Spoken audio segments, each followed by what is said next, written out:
కర్మఫలం అంటే ఏంటో తెలుసా?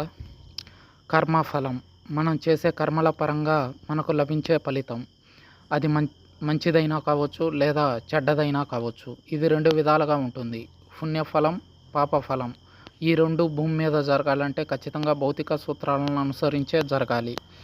అకస్మాత్తుగా ప్రత్యక్షం కావు. అలాగే అవి అనుభవించాల్సి ఉన్నప్పుడు ఉన్న పరిస్థితులు కూడా అనుకూలించాలి. ఉదాహరణకు ఓ కథ.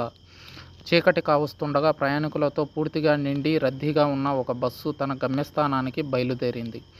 ఆ బస్సు ఒక అడవి గుండా ఘాట్ రోడ్డుపై ప్రయాణిస్తుండగా అకస్మాత్తుగా వాతావరణం మారిపోయి భయంకరమైన ఉరుములు, మెరుపులతో కూడిన కుండపోత వర్షం ప్రారంభమైంది. ప్రయాణికులందరూ చూస్తుండగానే ఓ పిడుగుపాటు వల్ల బస్సుకు 50 అడుగుల దూరంలో ఒక చెట్టు పడిపోయింది. డ్రైవర్ చాకచక్యంతో బస్సును ఆపివేశాడు. ఆ చెట్టు మరో ప్రక్కకు ఉన్న లోయ వైపు విరిగిపడడం వల్ల వీరి మార్గానికి అడ్డు రాలేదు. కొద్దిసేపటి తర్వాత మళ్ళీ బస్సు బయలుదేరింది. ప్రయాణికులలో భయం ప్రారంభమైంది. ప్రయాణికులందరూ ఊపిరి బిగపట్టుకుని తమ తమ సీట్లలో కూర్చుని ఉన్నారు. ఆ బస్సు 2 కిలోమీటర్లు వెళ్ళిందో లేదో మరో మలుపు వద్ద పిడుగు బస్సుకు 40 అడుగుల దూరంలో చెట్టుపై పడింది. డ్రైవర్ ఈసారి తెలివిగా ప్రమాదాన్ని తప్పించగలిగాడు.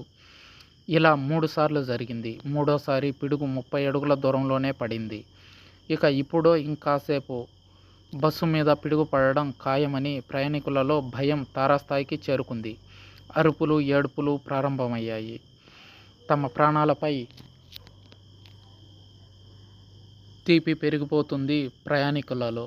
ఆ బస్సులో ఉన్న ఒక పెద్దాయన ఇలా అన్నాడు, చూడండి, మనందరిలో ఈరోజు పిడుగు ద్వారా మరణం రాసిపెట్టి ఉన్న వ్యక్తి ఎవరో ఉన్నారు.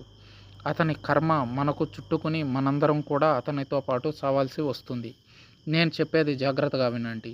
ఈ బస్సులో నుంచి ఒక్కొక్క ప్రయాణికుడు కిందకి దిగి అదిగో ఎదురుగా 20 అడుగుల దూరంలో ఉన్న ఆ చెట్టును ముట్టుకుని మళ్ళీ బస్సులో వచ్చి కూర్చోండి. మరణం రాసిపెట్టి ఉన్న వ్యక్తి ఆ చెట్టును ముట్టుకోగానే పిడుగుపాటు తగిలి మరణిస్తాడు. మిగిలిన వాళ్ళం క్షేమంగా ఇంటికి వెళ్ళవచ్చు. మన గమ్యస్థానాలను చేరుకుని మిగిలిన జీవితాన్ని హ్యాపీగా గడపచ్చు అని సలహా ఇచ్చారు. ఒక్కరి కోసం అందరూ చస్తారో లేదా అందరి కోసం ఒక్కరే చస్తారో ఆలోచించుకోండి అన్నారు ఆ పెద్దాయన. చివరకు అందరూ ఒప్పుకున్నారు. ఒక్కొక్కరుగా వెళ్ళి ఆ చెట్టును ముట్టుకుని రావడానికి సిద్ధపడ్డారు. మొదటగా ఆ పెద్ద మనిషే ధైర్యం చేసి భయపడుతూనే వెళ్ళి ఆ చెట్టును ముట్టుకున్నాడు. ఏమీ జరగలేదు. అతడు ఊపిరి పీల్చుకుని క్షేమంగా వచ్చి బస్సులో కూర్చున్నాడు. ఇలా ఒక్కొక్కరు భయపడుతూనే వెళ్ళి ఆ చెట్టును ముట్టుకుని వచ్చి కూర్చోసాగారు. చివరికి ఒకే ఒక ప్రయాణికుడు మిగిలాడు. మరణించేది అతడే అని అందరూ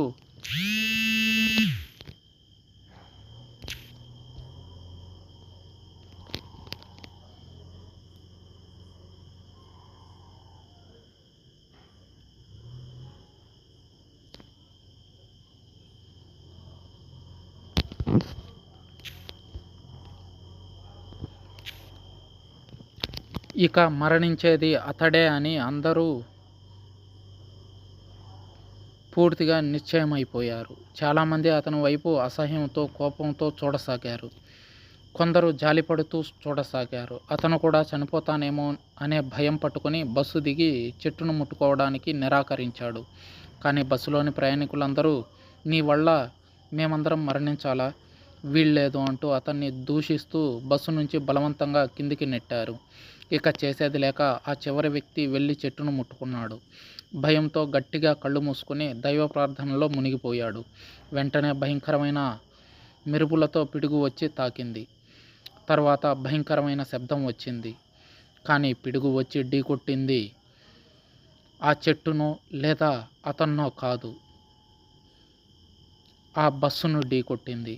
అవును, ఆ బస్సుపై పిడుగుపడి అందులో ఉన్న ప్రయాణికులు అందరూ భస్మమయ్యారు.